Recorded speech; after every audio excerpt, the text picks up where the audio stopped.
우리 이 시간에 그냥 성도 집회를 한번 해봅시다. 우리 마가복음 5장을 열어주시면 좋겠습니다.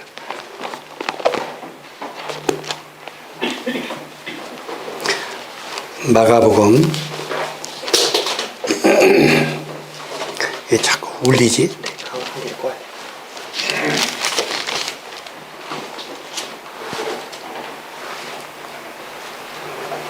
21절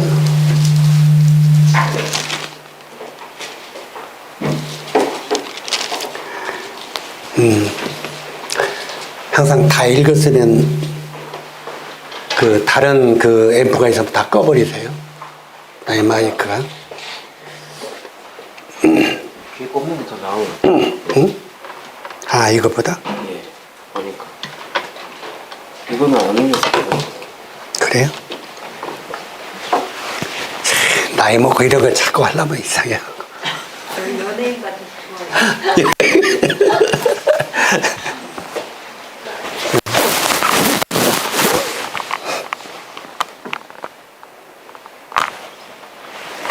예, 한번 말씀하시죠. 아, 이제 이거 없어도 돼요? 이거는.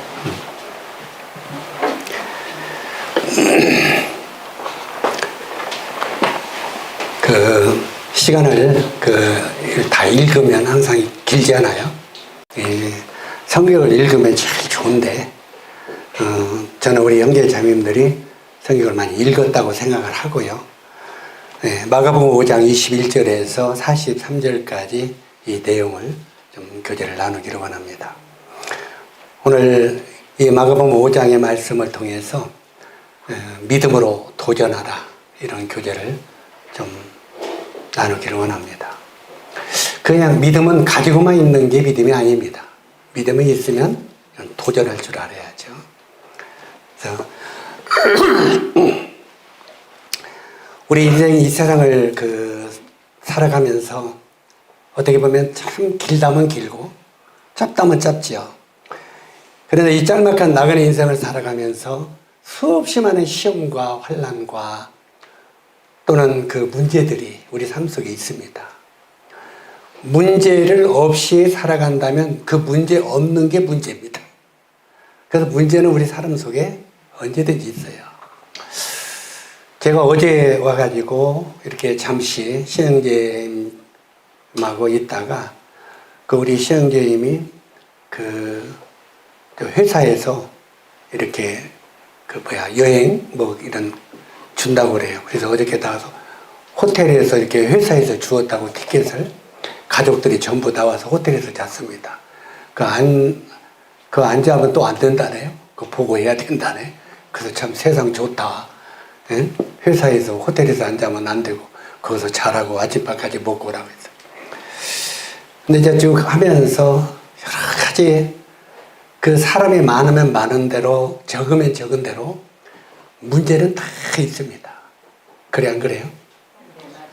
우리 여기 동탄교회가 식구가 적게 있고 또 중부도 식구가 적게 많게 있지만 교회마다 또 문제가 있어요 없어요? 있어요. 다 있습니다. 그런데 항상 사람들은 거기에 대한 불만이 많죠. 왜 우리 교회는 이럴까? 왜 우리 모임은 이럴까? 왜 저기 교회는 저럴까?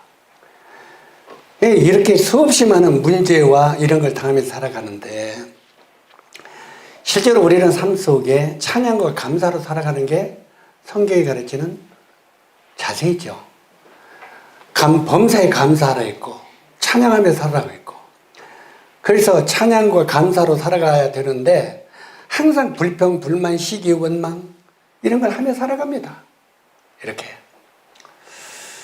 근데 교회도 제가 쭉 교제하면서 느낀 게 뭐였었냐면 다른 성도들하고도 김제는 조금 교회가 불만이 좀 덜한 교회예요. 왜 덜한 교회냐면 제가 개척을 해서 전도해서 전부 구원 얻은 영적인 자녀들이잖아요.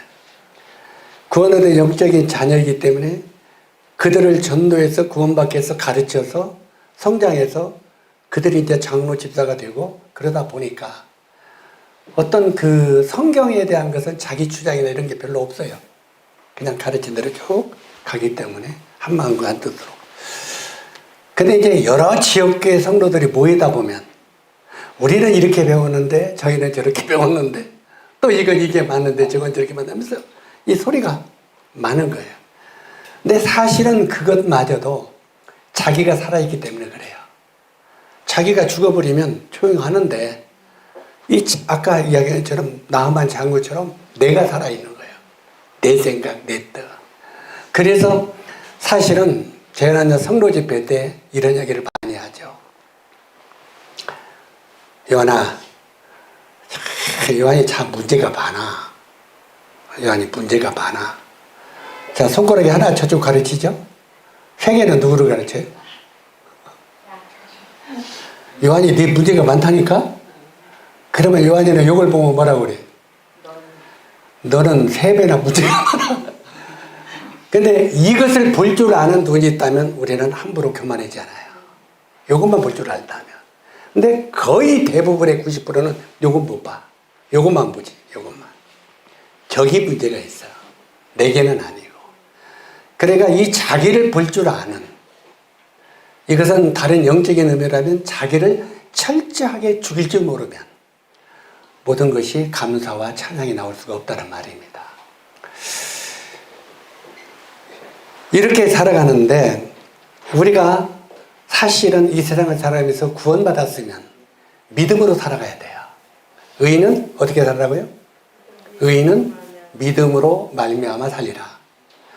의인은 분명히 믿음으로 살리라고 했는데 우리가 믿음이 없기 때문에 이런 많은 문제들이 일어나는 것을 보게 됩니다. 우리가 이제 아까 말씀드린 이 마가복음의 이 본문을 보면은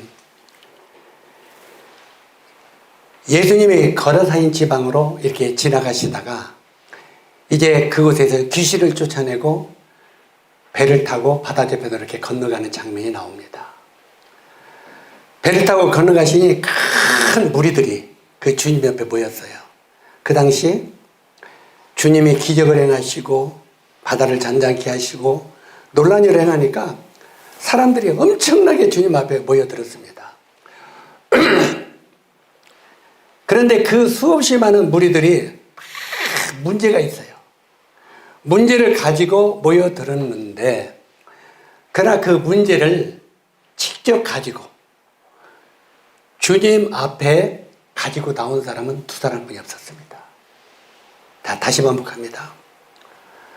주님이 기적을 행하고 놀라운 일을 행할 때 수없이 많은 무리들이 그 거라의 집으로 모였는데 크고 작은 문제가 있다는 말입니다. 크고 작은 문제가. 그런데 그 문제를 가지고 직접 주님 앞에 간 사람은 두 명뿐이었어요. 제가 이 성경을 하도 길어서 안 읽었는데 두 사람이 누구냐? 누구 계세요? 회당장 야이오와 또 누구냐? 혈루병으로 12년을 앓는 여인이었습니다. 그 혈루병으로 12년을 앓는 여인하고 회당장 야이로만 문제를 가지고 주님 앞에 도전합니다. 도전을 하는 거죠. 다른 사람은 정말 구경꾼입니다. 그 문제를 보고 변화되고 놀라는 구경꾼에 불과해요. 때때로는 우리 형제 자매님들도 이 세상을 살아가다가 내 나름대로 다 문제가 있어요. 그런데 어떤 사람들은 그 문제를 주님 앞에 가지고 나가서 해결하는 사람이 있어요. 모든 사람은 다 그것을 구경하는 구경꾼에 불과할 수 있는 이런 사람이 될 수 있다는 거예요. 그래서 우리는 이 두 사람을 배우면서 우리들에게 찾아오는 모든 문제를 주님 앞에 가지고 나서 해결하는 그 도전하는 사람이 되기를 원하는 것이 이 본문의 내용입니다. 첫 번째, 이 회당장 야이로가 등장하는데 야이로는요, 마음에 견딜 수 없는 괴로움이 있었습니다. 어떤 괴로움이 있었습니까? 하나밖에 없는 12살 된 외동딸이 불치병으로 죽어가고 있었습니다.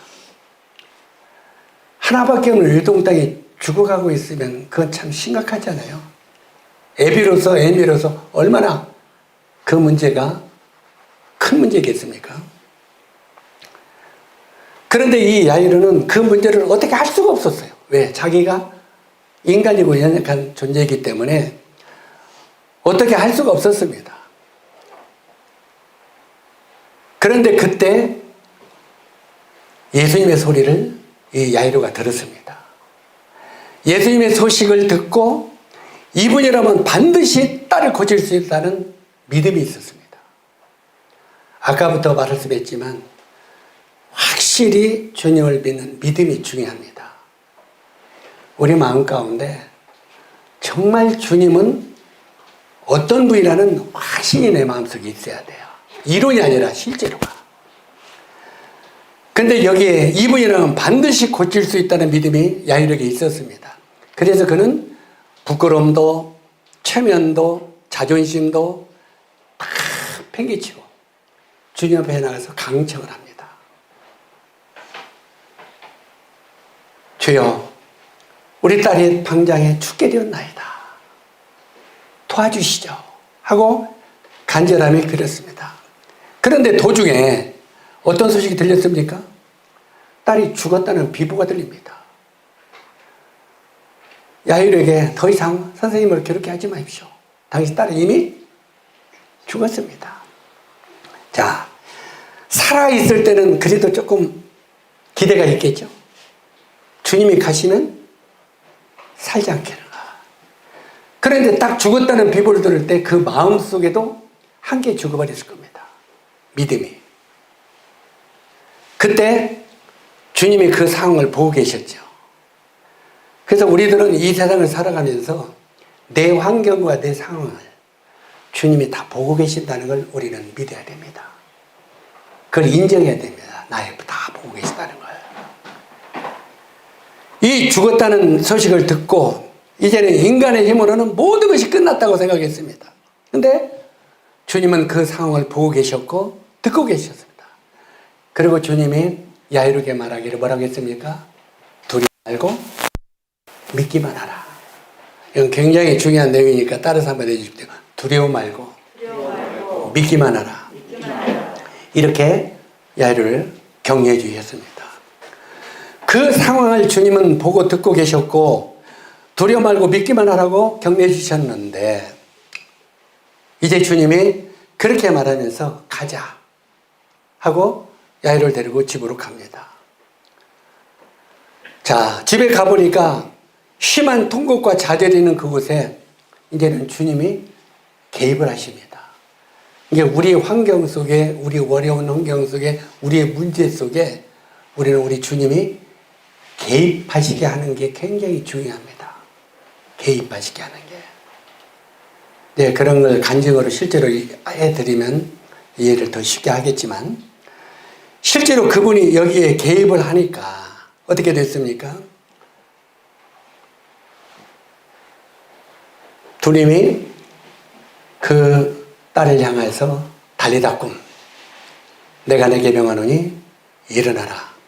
주님의 명령으로 이 야이로의 딸이 살아났습니다.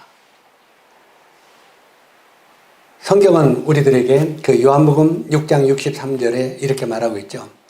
내가 너에게 이른 말이 영이요 생명이라. 내가 너에게 이른 말이 영이요 생명이 내 말을 믿으라. 오늘날 우리 구원받은 형제 자매님들도요. 주님을 믿는다고 하면서도 그 말을 잘 안 믿더라고요. 진짜 안 믿더라고요. 주님의 능력이 우리 삶 속에 나타날 수 있는 것은 그분의 말씀을 확실히 믿는 겁니다.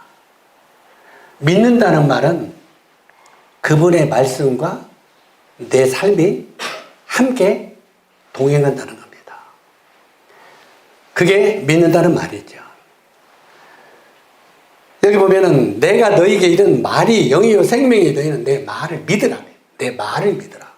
우리가 주님을 믿는다는 건 그분의 말씀을 믿는 거잖아요. 그때 놀라운 기적이 그 야이로의 가정에 일어나는 것을 보게 됩니다. 그 다음에 두 번째 12회를 혈루증을 하는 여인입니다. 이 여인의 고통과 괴로움도 크게 달해 있었어요. 이 여인은요 의원들에게 돈도 다 잃었다고 그랬어요. 혈루증으로 12년을 앓았으니 있는 돈 없는 돈 다 안 나갔겠습니까? 이제 빈털터리가 됐죠. 이 빈털이가 됐을 때 여인은 얼마나 힘이 들었겠습니까? 이제 가진 것도 없죠. 몸은 더 악화되죠. 많은 의사들에게 이 의사가 좋다, 저 의사가 됐다. 그래서 찾아봤지만 낫지도 않고 결국은 모든 사람에게 버림을 받고 절망과 좌절 가운데 빠져버렸습니다. 이제 이렇게 혈루병으로 10회를 앓다 보니까 사람들도 멀리 했겠죠. 아유, 저 사람은 안 돼 하고요. 그런데 이 여인에게 예수님 소식이 들렸습니다. 그때 이 혈루증을 앓는 여인이 저분이라면 내 병을 고칠 수 있지 않을까, 이런 믿음이 있었습니다.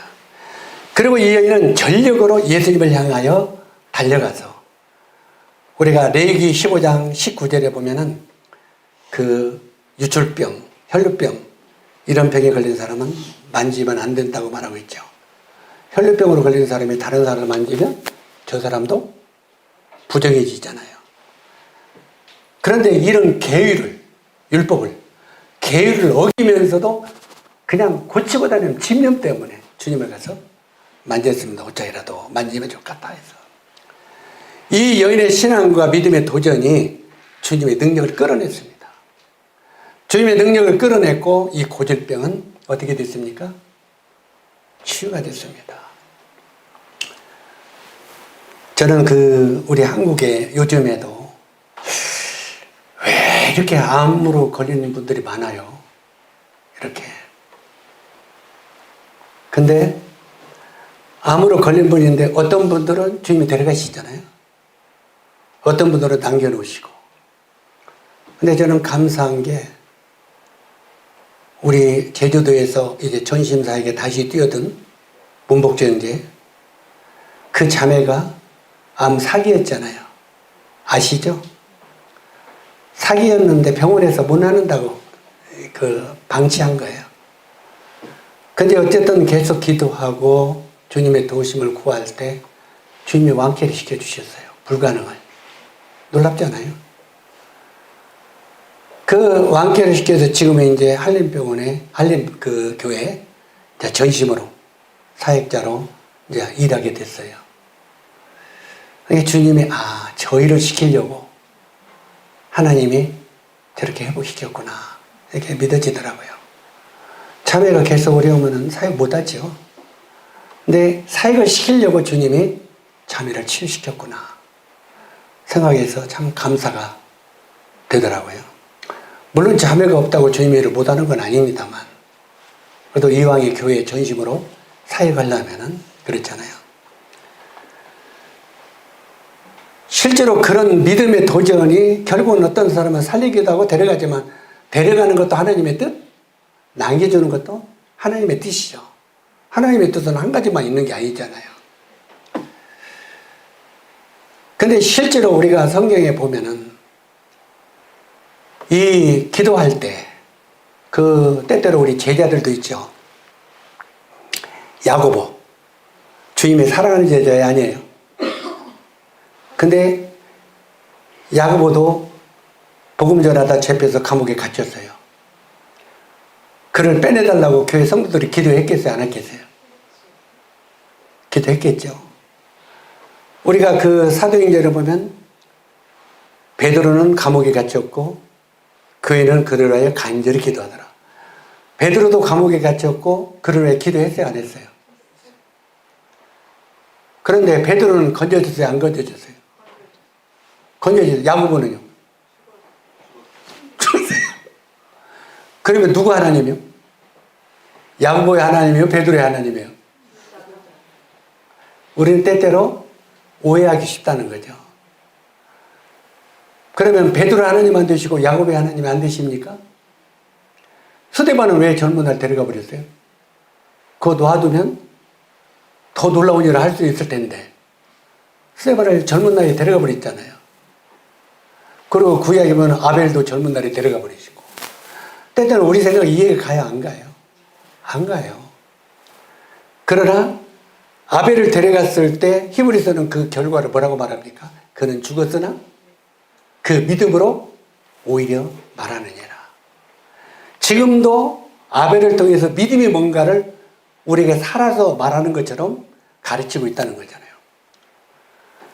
그러니까 스데반과 야고보의 하나님은 아니 되시냐? 아니라는 거죠. 때때로는 실제로 스데반을 데려가심으로 말미암아 거기에 더 나은 사도 바울을 앉혔잖아요. 바꿔 전제하였어요.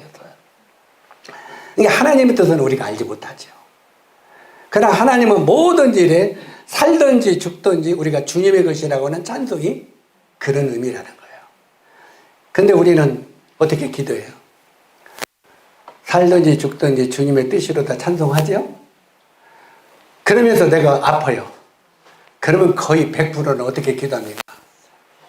주여, 낫도록 도와주십시오. 살려주십시오. 이렇게만 기도하죠? 근데 주님의 뜻은 데려가기로 작정했어. 그래, 안 그래? 그러면 이 하나님은 드시고 저 하나님은 안 드시? 모든 자의 하나님이시죠. 그러니까 때때는 하나님은 우리는 범사가 실제로 주님이 하나님 앞에 아버지 하나님 앞에 기도한 주기도문이 있잖아요. 거기 주기도문에 뭐라고 했어요? 내 뜻대로 마시고 아버지의 뜻대로 되기를 원하나이다. 이게 우리의 기도에 참된 기도가 돼야 돼요. 거의 교회마다 가보면요. 교회마다 가보면 우리 교회 누가 아픈데 막 그거 낫게 해주시오. 전부 낫게 해달라는 기도만 있더라고요. 그래, 안 그래요? 동탄교회도 뭐 중북교회도 안산교회도 전부 다 뭐만 기도해요? 주여 누가 아픈데 낫게 해주십시오. 누가 아픈데 낫게 해주십시오. 낫게 해주십시오. 죽게 해주시오는 기도는 하나도 없더라고요. 낫게만 하더라고요. 그러면 하나님은 낫게 해주시는 하나님이시라는 거죠. 낫게도 하시고 죽게도 하시는 게 하나님의 뜻이라는 거예요. 그럼 우리는 어떻게 기도해야 바른 기도가 되겠어요? 내가 살든지 죽든지 하나님이 보시기에 가장 합당하게 우리 삶을 인도해 주십시오. 그게 바른 기도 아니겠습니까? 그래, 안 그래요? 그냥 우리 김제교회도 보면은 제가 우리 교회 성도들을 그걸 가르치라고 이게 깨닫지를 못하더라고요. 그렇게 가르쳐도 사업이 잘 하다가 안 되는 형제님들 있잖아요. 형제님 기도 좀 해주세요. 어떤 기도 해줄까? 이 사업이 이번에 이걸 못하면요 우리 회사가 퍽 어려워요. 이제 이번에 꼭 이 큰 오다를 딸 수 있도록 해달라고 기도해 주세요. 내 속으로 지 욕심을 그러니까 오다를 따서 회사가 발전되는 것만 하나님의 뜻이라고 생각하는 거예요. 그렇지 않아요? 아픈 것도 마찬가지고 우리가 회사가 잘 되든지 안 되든지 내가 망하는 게 하나님의 뜻일 수도 있다는 거예요. 그래서 안 그러겠어요? 우리 모세지? 찬영이. 응? 찬영이? 모세 아니냐? 모세가 다 군대 간 줄 알았대. 그 찬영이가 어떤 사업을 해. 에?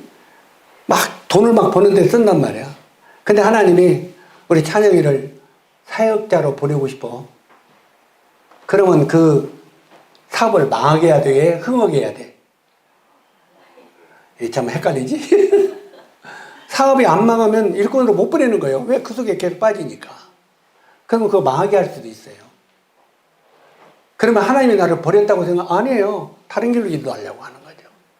우리는 그걸 알아야 된다는 거예요. 주인 되신 하나님이 나를 어떻게 인도하기를 원하는가를 알아야 돼요. 그래서 우리가 살든지 죽든지 흥하든지 망하든지 하나님이 제일 잘 알으니까 하나님이 보시기에 가장 합당한 길로 우리를 인도해 주셔서 이렇게 기도해야 돼요. 그게 하나님의 뜻에 합당한 기도예요. 그거 하나만 배워도 오케이요. 실제로 여기에 수많은 사람들이 정말 이런 그 믿음으로 수업이 드렸지만 이 결과에 이 응답을 받은 사람들은 두 사람뿐이 없었어요. 주님은 여기에 나오는 야이로와 그 헬루통이라는 여인의 그 믿음과 신앙을 칭찬했습니다. 34절에 보니까 따라 내 믿음이 너를 구원하였으니 평안히 가라. 내 병에서 놓여 건강할지어다. 하나님 보실 때 이 헬루통으로 앓는 여인은 병이 낫는 게 하나님의 뜻이에요? 안 나는 게 하나님의 뜻이에요? 하나님은 낫는 게 뜻이에요. 안 났을 수도 있어요. 그러나 낫는 것이 하나님의 뜻이었어요. 왜? 이들의 믿음을 보시고 믿음이 어디에 있는가를 봤을 때 이를 살리기도 하고 주기도 하시는 하나님이시라는 거예요. 그래서 내 병을 놓여 건강할지어다. 근데 거의 성경을 쭉 보면요, 병이 있다가 낫은 사람들이요, 성경에 보면 그 뒤에 회복해서 주님을 좇으니라 이렇게 돼 있어요. 거의 그들의 삶이 바뀌었다는 거죠. 주님으로의 삶이. 자, 사랑하는 형제 자매 여러분, 여러분은 믿음이 뭐라고 생각합니까? 실제로 우리들이 믿음이 무엇이냐 이 말이에요. 이 믿음이라고 하는 것은요, 하나님의 말씀이 아래에서부터 나를 받쳐준다 이런 의미입니다. 한번 따라서 하세요. 믿음이란 하나님의 말씀이 아래에서부터 나를 받쳐주는 것이다. 이게 더 쉽게 설명은 하나님의 말씀의 배에 내가 올라타서 말씀과 함께 배를 타고 가는 것이 믿음이다 이 말이에요. 하나님의 말씀이 아래에서부터 나를 받쳐준다 이런 뜻이에요. 그래서 우리가 요한복음 11장 40절에 보면은 뭐라고 되어 있느냐면은, 우리 사람들이 이렇게 보통 기도를 해요. 아픈 사람은 하나님이 이 병에서 나를 낫게 해주시면 내가 앞으로 남은 세계를 주를 위하여 살겠습니다. 이렇게 기도를 해요. 그럼 안 낫게 해주면 반대로 주님 우리서 안 살겠다는 말 아니에요. 뭔 말인지 이해가요?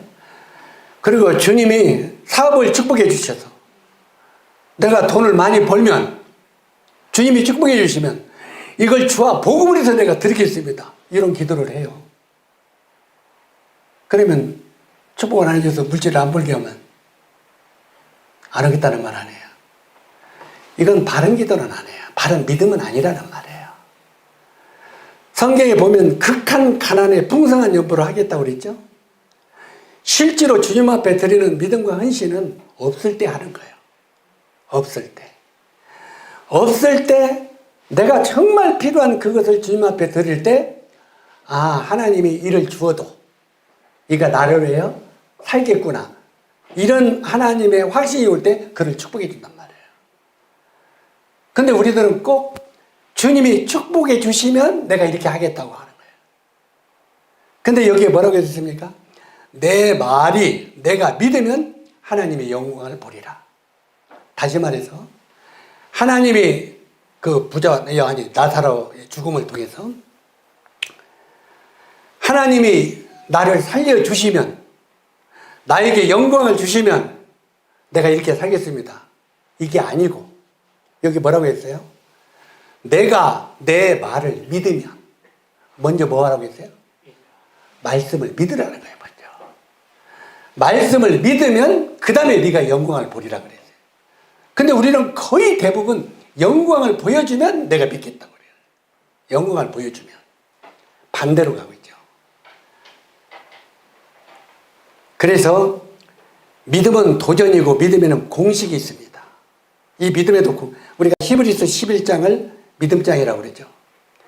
이 믿음장에는 공식이 있는데, 첫 번째, 하나님은 말씀하시고 우리는 그 말씀을 듣고 또 들은 것을 믿고, 네 번째는 믿은 것을 확증하고, 다섯 번째, 확증한 대로 행동하고, 여섯 번째, 행동에 옮기면 증거를 받는다. 이게 공식입니다. 빨리 이야기해서 다 지나가 버렸죠. 먼저는 하나님이 말씀하시고, 두 번째 그 말씀을 우리는 듣고, 또 그 다음에 세 번째 들은 것을 믿고, 네 번째 믿는 것을 확증하고, 다섯 번째 확증한 대로 행동하고, 여섯 번째 행동에 옮기면 그 다음에 증거를 받는다. 이게 그 히브리서 11장의 믿음장의 공식입니다. 많은 믿음의 성진들이 이렇게 공식을 따라 믿었어요. 이 공식을 따라 믿을 때 그들은 증거를 받았다고 말하고 있습니다. 여기 나오는 이 공식을 우리 형제 자매들도 마음속에 새길 수 있었으면 좋겠습니다.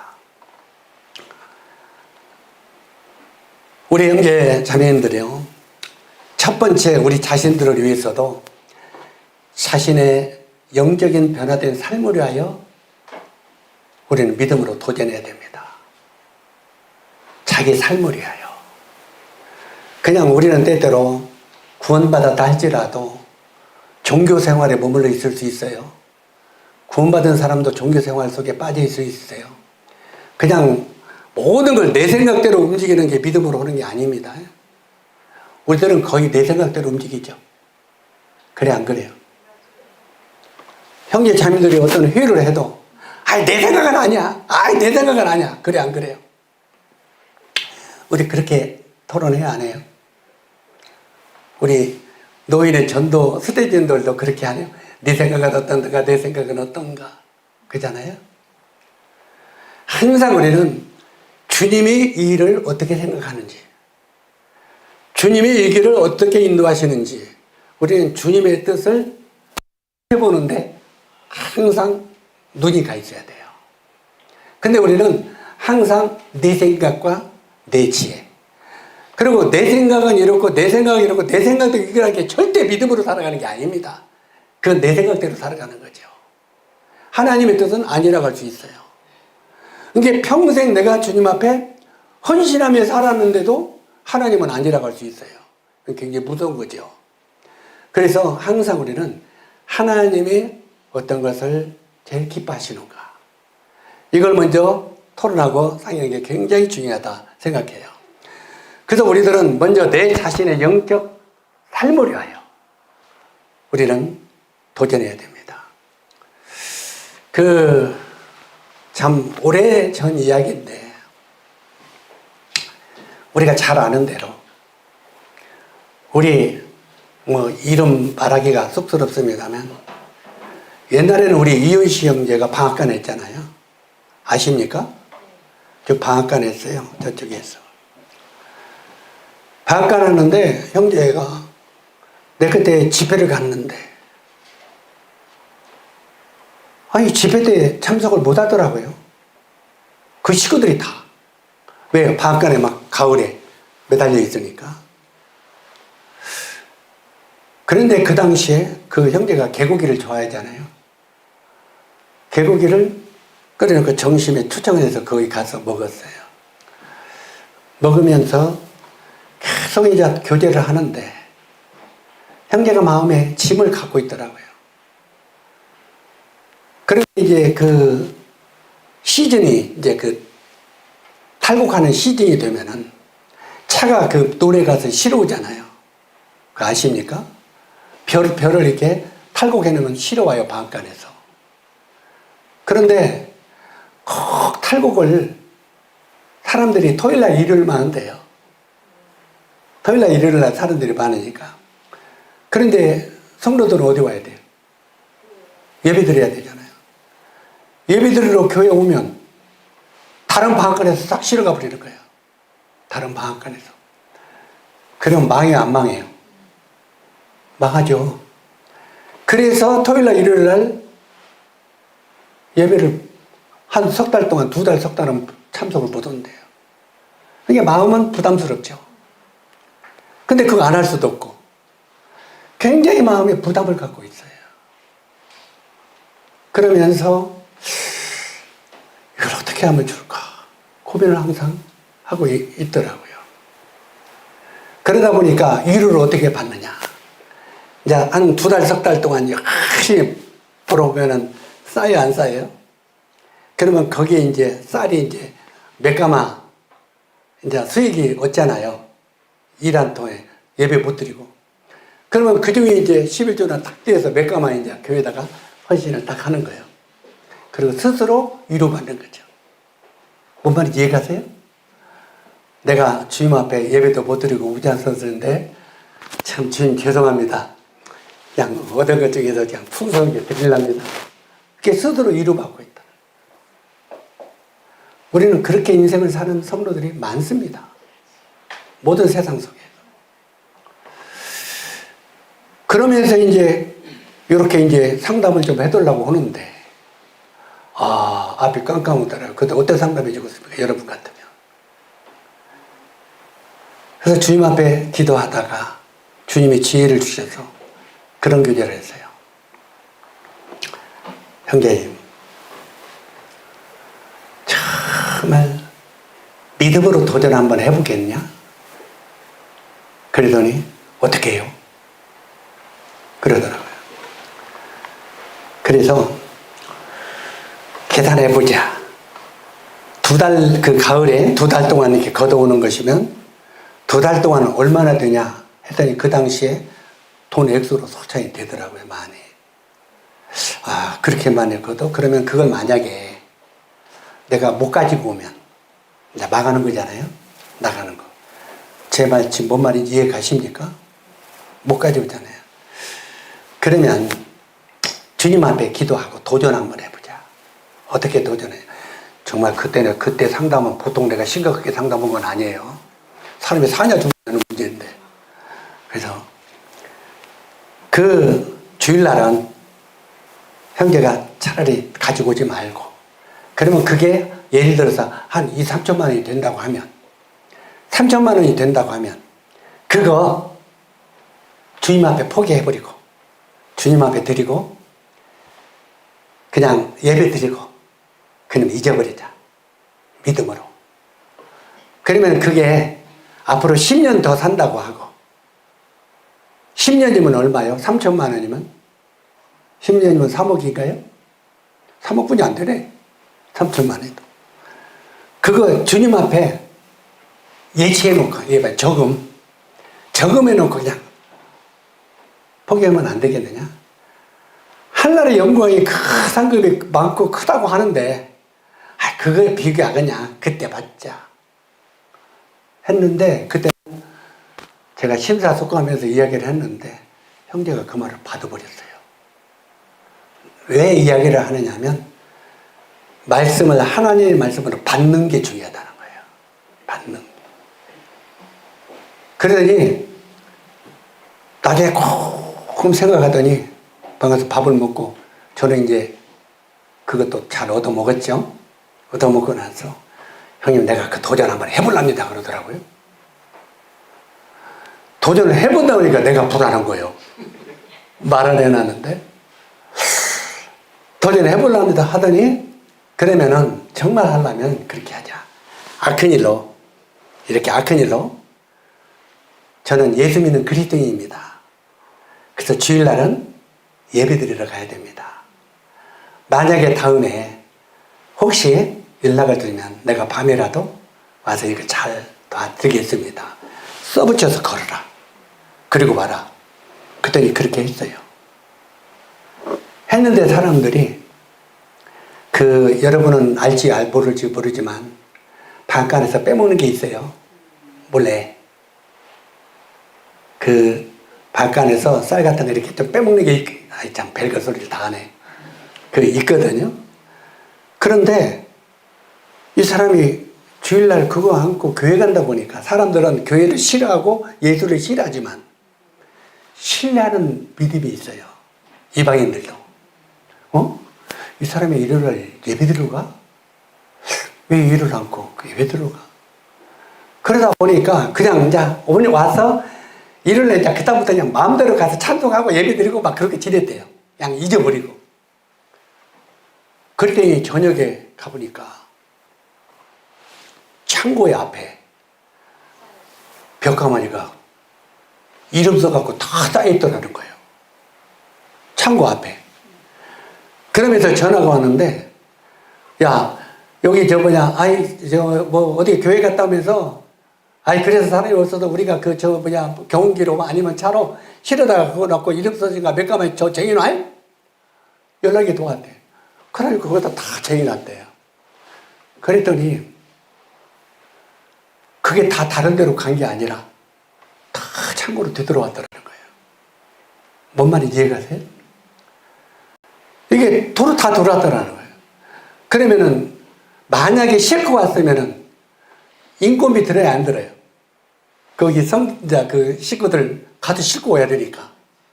그 다음에 차 기름 다 들어야 안 들어요? 근데 그쪽에서 다 실어다 놨더니 인건비도 안 들지? 기름도 안 받지? 다 갖다 놨는데 1년 동안 하나도 다른 데로 나간 게 없더래요. 다 돌았더래요. 뭔 말인지 이해가시죠? 그래서 그때 이게 믿음으로 살아가는 거구나.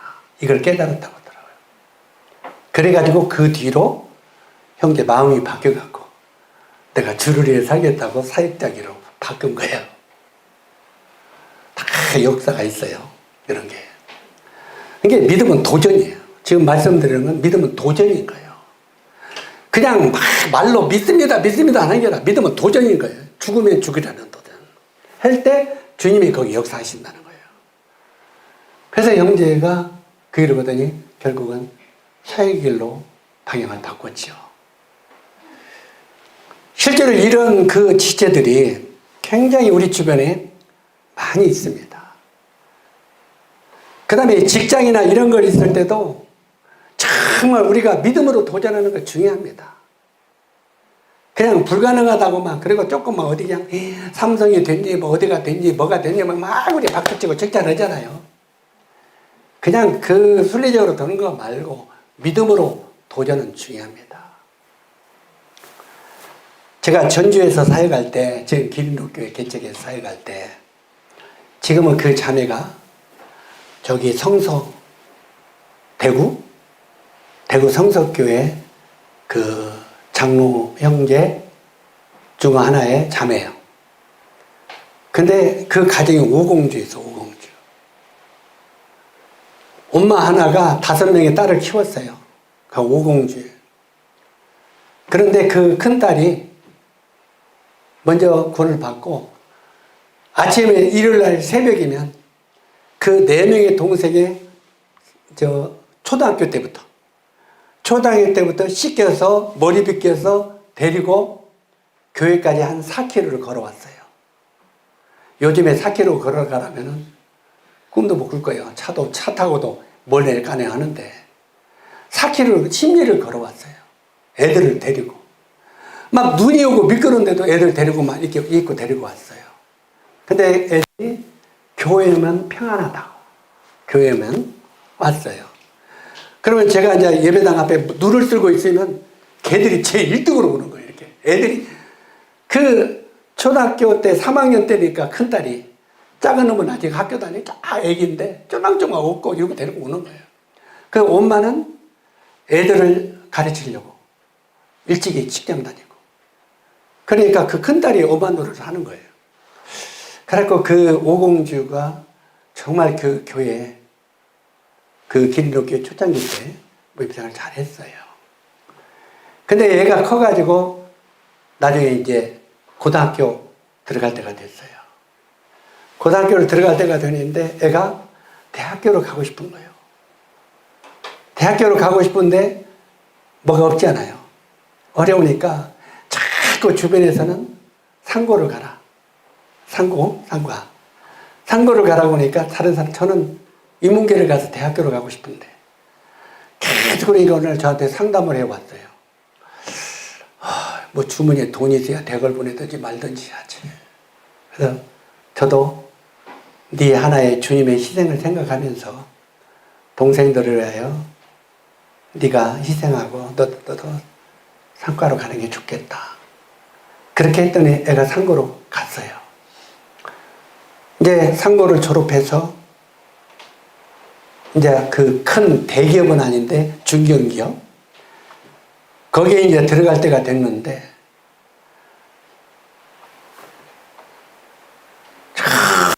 몇 명? 5명인가 6명인가를 뽑는데 500명이 왔더래요. 그래가지고 이게 뽑았는데, 근데 그 자매가 이쁜 자매도 아니에요. 키도 작고 좀 못난이 같아. 그 자매 보면 나한테 뭐라고 삐치겠지만 좀 그래요. 그런데 이렇게 이제 그 하나하나 뽑는데 그걸 놓고 기도해 달라는 거예요. 그 기업에 들어가는데. 근데 처음에 500명에서 다 출연하고 100명을 출연했는데 거기 입지가 됐대요. 100명에. 그러면서 기도해 달래. 그래서 계속 기도했죠. 기도했는데 나중에 거기서 30명이 뽑고 나머지 또 떨어졌어요. 전화가 왔는데 형제님 30명에 들어갔어요. 근데 여기서 끝나는 것 같아요. 여기서 끝인 것 같아요. 왜 그러냐니까 둘러보니까 전부 그 회사에 임원들, 뭐 과장들, 뭐 부장들 다 이렇게 직계들이 다 됐더래요. 근데 자기는 백도 없고 돈도 없고 이게 여기까지인 것 같다. 이야기를 하더라고요. 그래서 30명이 뽑혔는데 여기까지인 것 같다. 그래가지고 그러니까 저도 그 소리를 듣고 오기가 생기잖아요. 그래서 야 그럼 우리 기도하자 주님께. 그래가지고 막 교회들 기도하고 시켰죠. 근데 나중에 최종적으로 거기서 또 출해지는데 10명이 빠지는 5명 뽑는가 보다. 근데 10명이 뽑혔다고 그래요. 10명이 뽑혔는데 제가 됐어요 그러더라. 그 안에 뽑혔다. 근데 진짜 이상은 아닌 것 같아요. 그래 둘러보니까 주변에. 그래가지고 그때 제 마음에 울고 싶더라고요. 솔직히. 그래서 우리가 의지할 수 있는 건 하나님 백분이 없구나. 저는 백도 없고 아무것도 없다는 거예요. 아무것도 없고 그리고 인물도 좋은 것도 아니고. 그래서 우리가 의지할 수 있는 건 하나님 백분이 없구나. 그래. 우리가 하나님께 의지하고 그분께 도움을 청하자. 그래가지고 교회 전체 기도하도록 하고 가정 모든 집회 총동원해서 기도했죠. 주님, 저 자매를 격려하고 힘을 주라. 그냥 꼭 되는 것이 아니라 저 자매가 주님을 의지할 때 주님이 어떻게 돕는 하나님인 것을 믿을 수 있도록 도와주십시오. 하고 정말 간절히 기도했어요. 나중에 최종적으로 5명인가 6명인가 뽑는데 울면서 전화가 오는데 형제님 여기에 뽑혔어요. 그때 같이 울었어요. 그래. 우리 하나님은 정말 실망시키지 않는 하나님이시구나. 그래가지고 그 자매가 참 주님을 잘 사랑하고 또 말미암아 지금 엄마까지 모든 가족들이 전국에 다 주님 사랑하면서 잘 섬기고 있어요. 지금 이제 장로 부인에 대해서 의젓하게 살더라고요. 아주. 그래서 옛날 이야기는 다 잊어버린 것 같이 살더라고요. 그래서 어찌하든 간에 우리들이 이렇게 정말 직장이나 이런 거를 위해서도 주님 앞에 간절히 믿음으로 도전하며 그분의 영광을 위하여 우리 기도를 응답해 주시는 주님이라는 걸 우리는 잊지 않았으면 좋겠습니다. 그리고 우리가 건강이 좋지 않을 때도 이 건강도 믿음으로 도전할 줄 알아야 됩니다. 이 건강도 믿음으로 도전해야 되는데 우리가 옛날에 의료보험이 없을 때는 정말 간절히 기도했어요. 의료보험 없을 때 아세요? 처음에는 의료보험이 없다가 나중에 직장 의료보험만 있었잖아요. 직장에 다니는 사람들만. 그때 우리들은요 맹장이나 이런 거 걸렸다면 큰일 났어요. 집이 꿀딱 넘어가는 거예요. 집이 비싸서. 그래서 그때는 정말 간절히 기도했어요. 건강을 위해서. 주님 정말 교회 성도들이 이런 건강으로 말미암아 많은 어려움이 없도록 도와주십시오. 그러니까 날마다 이렇게 기도했어요. 그러니까 그때는 주님이 그렇게 지켜주셨어요. 근데 요즘에는 왜 이렇게 환자들이 많고 병들이 많아? 암. 보니까 요즘에는 기도가 없어서 그래. 평소에 요즘에는 앵간하면 의료보험이 있으니까 어른들도 어떻게 해요? 어디 아프다면 야 병원에 갔다 와. 병원에 갔다 와. 왜? 의료보험 돈 얼마 안 들어가니까. 근데 만약에 이 병으로 말미암아 의료보험이 없이 돈이 막 몇백만 원 나온다고 해보세요. 그러면 기도 않겠어요? 근데 너무나 편리하다니까 우리가 기도를 잃어버리고 있는 거예요. 그러다 보니까 요즘에 교회도 병이 유행이에요. 실제로 이런 병이 있을 때도 우리는 도전해야 된다는 거예요. 마지막으로 물질을 위해서도 필요하시면 도전하십시오. 자기의 욕심을 위해서 하지 말라는 거죠. 저 같은 경우에 제 간증을 좀 하자면 제가 부잣집 막둥이 아들로 태어났었어요. 근데 우리 아버님이 모든 그 재산을 저에게 다 준다고 그랬어요. 왜? 형님들은 그 당시에 전부 다 일개 동에 대학생 하나 있을 때니까 다 했는데 나만 대학을 못 갔거든요. 왜 못 갔냐면 보내려고 했는데 제가 날마다 쌈이나 하고 껄렁껄렁 그러고 타오다 보니까 공부를 안 해서 못 들어갔어요. 요즘 같으면 태권도 특기자 장학생으로 서로 데려가려고 할 거예요. 특기자 장학생으로. 내가 태권도 고전자다. 그러니까 특기자 장학생으로 갔을 거예요. 근데 그때는 껄렁패요. 그래가지고 아예 공부대 못 갔어요. 그때 우리 아버님이 너는 네가 안 배우려고 해서 그러니까 원망하지 말라. 그런데 나중에 제가 이제 구원받고 사람이 바뀌니까 너는 대학을 못 갔으니까 네가 우리 농사를 맡았으면 좋겠다. 그래가지고 제가 농사도 시작해봤잖아요. 그래서 제가 농사도 농학박사입니다. 그 영농회장도 하고 뭐 그 당시 최고 영농기술자 협회 회장도 하고 많이 했죠. 어쨌든 간에 이제 그런 그 과학연구도 많이 해보고 그래서 이런 것도 해봤는데 어쨌든 그렇게 내가 사람이 달라지니까 우리 아버님이 저에게 전부 다 물질을 다 주신다고 그랬어요. 우리 집 하나 형제간이 안 나눠주고 너한테 다 주겠다. 근데 우리 형수님들 이런 방송 들으면 큰일 나는데 우리 형수님들이 난리가 난 거죠. 형님들은 전부 외국에 나가고 그 뭐 괜찮으니까 아무 문제가 없는데 형수님들이 아버님이 어찌 작은아버지한테만 이렇게 다 준다고 하냐고. 그래갖고 집안이 난리가 났어요. 하고 막 집안이 시끌시끌 해가지고 제가 그 당시 마음이 워낙 불안해가지고 아버님을 설득해갖고 형제가 다 싹 나눠줘 버리세요. 오히려 내가 안 갖고 딱 나눠줘 버리세요. 그랬더니 그래서 우리 형수님들이 저보고 하늘이 된 사람이라고 그래요. 우리 자매분은 그 당시 이런 욕심이 안 나가고 가만히 있었거든요. 근데 지금은 그때 안 받았다고 막 원망해요. 그때는 아무 말도 않고 있어놓고. 그러니까 우리 형님들이나 형수님들이 천사래요. 그 돈 같은 거 욕심이 하나도 없다고. 근데 지금이라도 원망을 안고 살았는데 자꾸 나한테 원망하니까 왜 안 받았냐.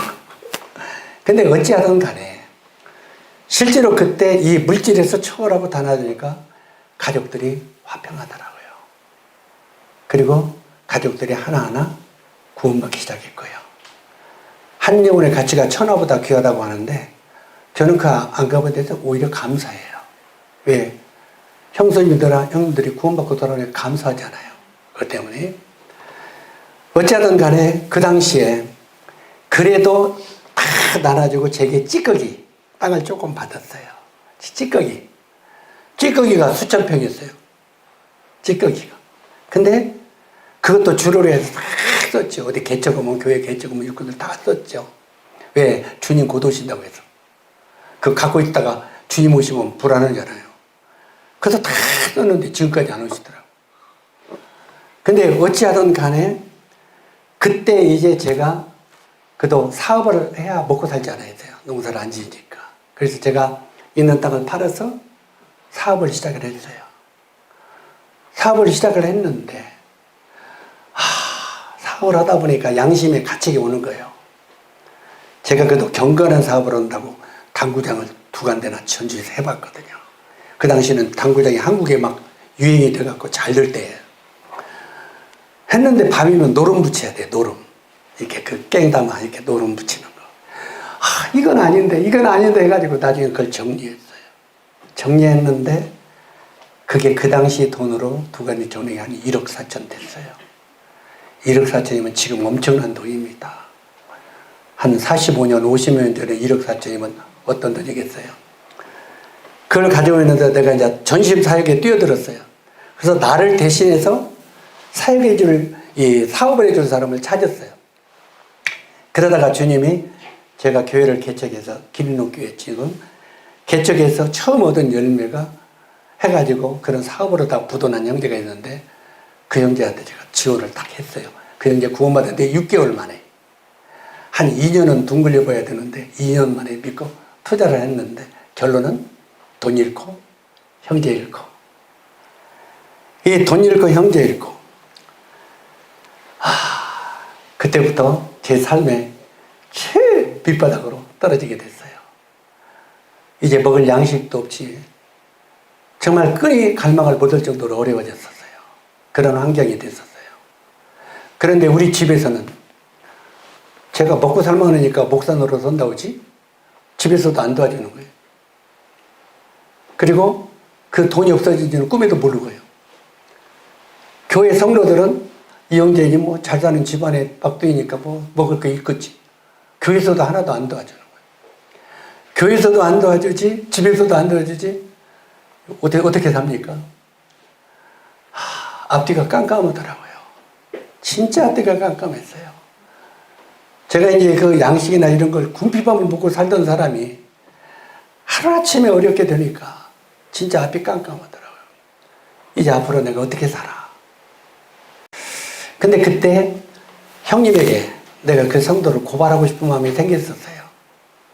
고발하면 막 형사들 동원해가지고 돈을 어느 정도 찾을 수는 있었겠죠. 근데 그런 마음속에 양심이 가족들이 야 예수 믿는 것들이 그래? 이 소리가 막 들리는 거예요.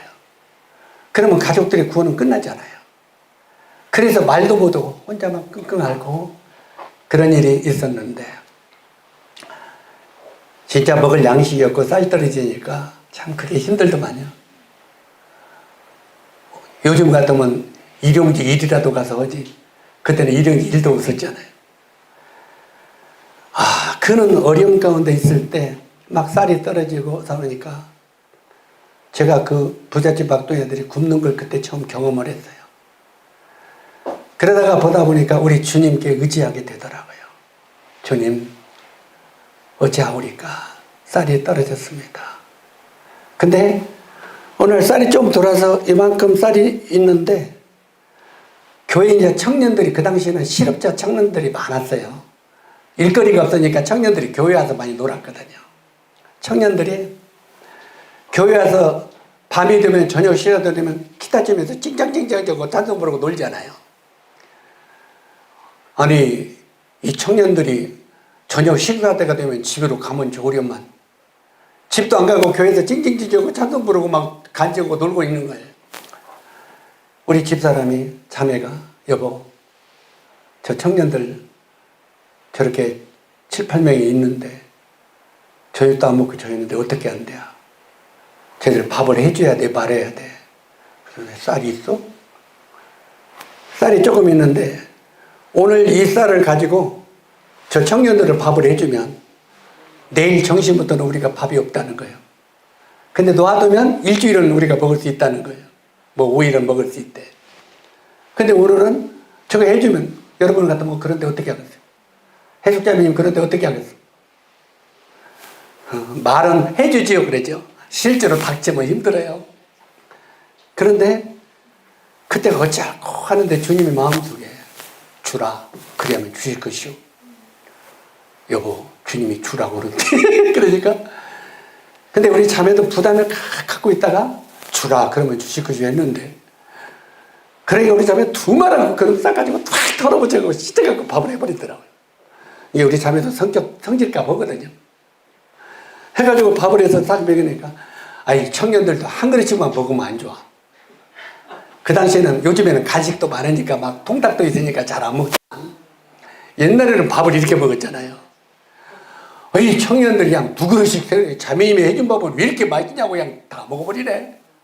딱 긁어 먹어버리네. 야 이놈들아 한 그릇씩만 먹지.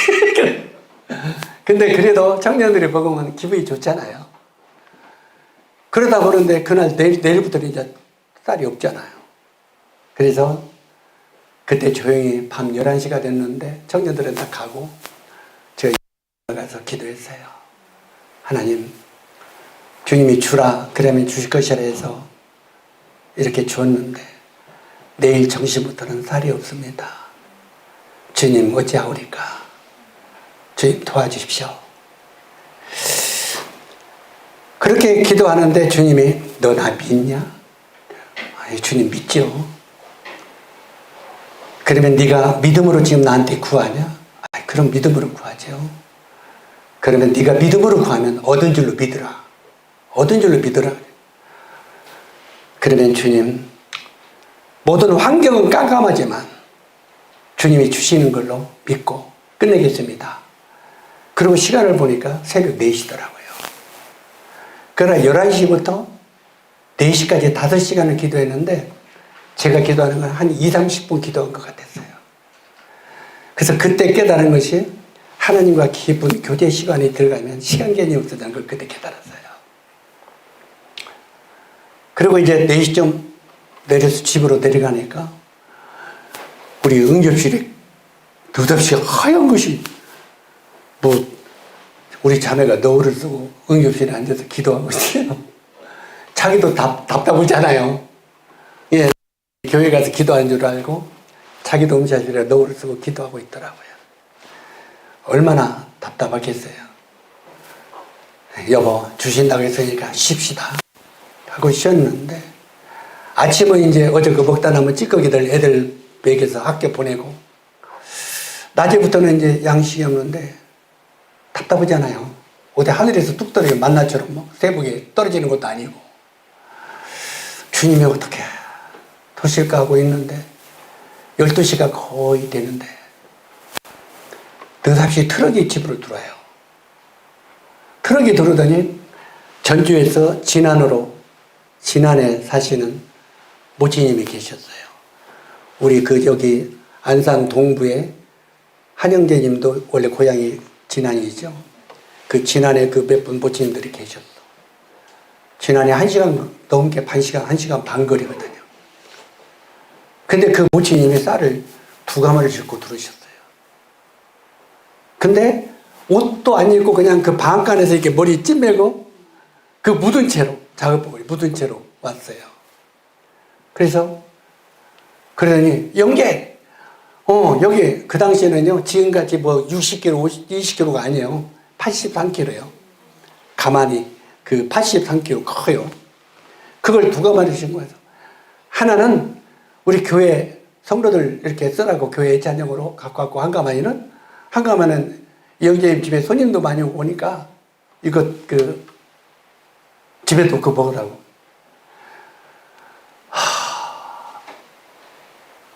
그 83kg면 무겁습니다. 우리 찬영이 83kg 들 수 있겠어? 아마 오늘 시험 한번 해볼까?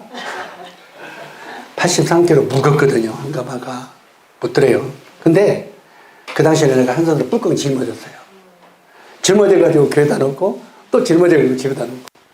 그 당시에는 나도 힘이 있었다니까. 그러니까 이렇게 갖다 놓으면서 모치님이 밥을 하고 있어. 그래서 그놈 끌려서 밥을 했죠. 하고 나서 모치님이 어떻게 이렇게 오늘 오시게 됐습니까? 내일 일요일이니까 내일 오시지 왜 토요일에 오셨습니까? 물어봤어요. 그러더니 우리가 오늘 방앗간에서 찌고 내가 팔 거 팔고 이렇게 했는데 그에다 하려고 했는데 내일 일요일날 오려고 했다는 거예요. 그런데 방앗간 바깥에서 전주 용달이라고 써있는 트럭이 짐을 푸더라는 거예요. 그러니까 전주 용달 타고 왔어? 짐을 푸는데 거기까지 왔어? 그거 전주 갈 거냐고 하니까 간다고. 그냥 뭐 싣고 가냐고. 아니 빗자루 간다고. 그러면 이걸 좀 싣고 갈 수 있냐고 그러니까 그렇다 그 사람은 공짜로 돈 벌잖아요. 그래서 싣고 왔다는 거예요. 주님은요 정신부터 따르는 거 알죠? 딱 그 시간을 맞추려고 주님이 그렇게 역사하셨더라고요. 그런 역사들을 보면서 참 정말 우리 주님은 능력의 주님이시다. 우리의 형편과 우리의 모든 형편을 꿰뚫어 보고 계시는 분이다. 단 우리들에게 믿음을 요구하고 있다. 이걸 배우게 됐어요. 그 다음부터 제 삶에 없어도 두려움을 느껴본 적이 없습니다. 없어도. 이제까지 인생을 반평생을 주님 안에서 있으면서 주님은 그런 기적을 수없이 행하셨어요. 수없이. 지금도 여전히 하고 계시고요. 그러니까 우리 주님은 변함이 없으신 주님이십니다. 단 우리가 믿음이 없어서 그걸 얻지 못할 따름이에요. 그래서 우리 형제 자매님들이 정말 믿음으로 도전할 수 있는, 우리가 사역을 하든지 주님을 일하든지 복음을 하든지 무엇을 하든지 간에 믿음으로 도전할 수 있는 우리 형제 자매님들이 되기를 바라요. 믿음은 하나님의 말씀이 우리 삶을 밑에서부터 하나님의 말씀이 받쳐주는 것이 믿음이다. 그래서 말씀과 함께 동행하는 거예요. 우리가 죽어도 말씀과 동행하다가 말씀을 믿고 죽으면 영광이잖아요. 말씀과 함께 죽으면. 그래 안 그래요? 제 말 이해가 가요? 말씀과 함께 죽으면 그분이 책임지잖아. 그래서 주님은 결코 우리를 실망시키지 아니하신 분이다. 믿으시면 좋겠어요. 그리고 어떤 일이든지 믿음으로 도전하면 우리는 능력 있는 삶을 살 수 있다고 믿습니다. 우리가 빌립보서 4장 13절을 한번 저를 따라서 읽으시기 바랍니다. 내게 능력 주시는 자 안에서 내가 모든 것을 할 수 있느니라. 능력 주시는 자 안에서는 우리가 모든 것을 할 수 있습니다. 이게 주님 말씀이고요. 그래서 우리 형제 자매님들도 우리가 적은 미지만 믿음으로 도전해서 능력 있는 삶을 살게 되기를 바랍니다. 그리고 주님과 함께 말씀과 함께 죽으면 죽으리라 하면 그분이 책임져요. 그걸 못 가니까, 그 고비를 못 넘기니까 주님이 일할 수 있는 기회가 없는 거예요. 그 고비를 넘기면 주님이 책임을 지신다는 걸 믿게 되시기를 바랍니다. 12시 딱 됐네. 넘었다야. 이제 밥 줘요? 밥값을 못했으면 안 줘도 좋고. 이상으로 마치도록 하겠습니다. 우리 촬영님 기도 좀 해주시죠.